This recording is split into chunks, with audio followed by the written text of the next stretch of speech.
Well, Ukrainian food exports have really ground to a halt in recent days, ever since the Ukrainian president, Volodymyr Zelenskyy, announced just over a week ago that 4 key ports would close.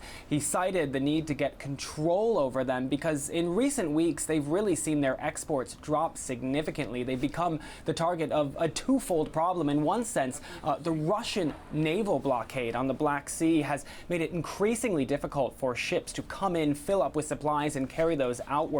They've had to find alternative routes. The second issue is that Odessa and a number of these ports have become increasingly the target of Russian missiles. They've taken missiles over and over again as the Russian military has intensified its campaign in the region. We've seen time again missiles actually striking a port depot and injuring a number of workers, as well as hurting the supplies that were stored there.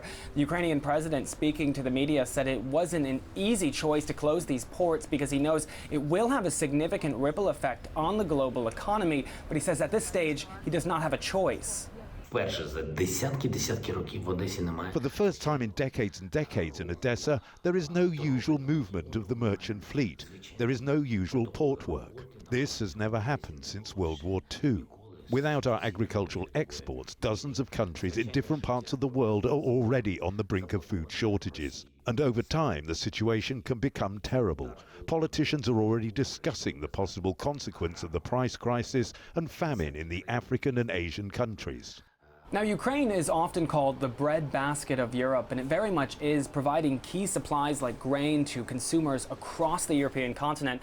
But its impact globally in the food system goes much farther. It actually feeds over 400 million people around the planet, so any impact to exports will be significant. The United Nations has warned that in the short term, things are under control, but this could really have significant ripple effects in the next few weeks. Markets certainly have taken notice of this at this stage and are already pricing things in. Volodymyr Zelenskyy has appealed to allies and partners who have supported Ukraine in the past to get involved, see if they can provide a solution to avoid any kind of crisis here in terms of a global food supply. We already see allies working to find alternative shipping routes within the Black Sea to see if these boats can get in and out, but that still will require these ports to reopen under safe conditions sometime soon. Thompson, CGTN, Brussels.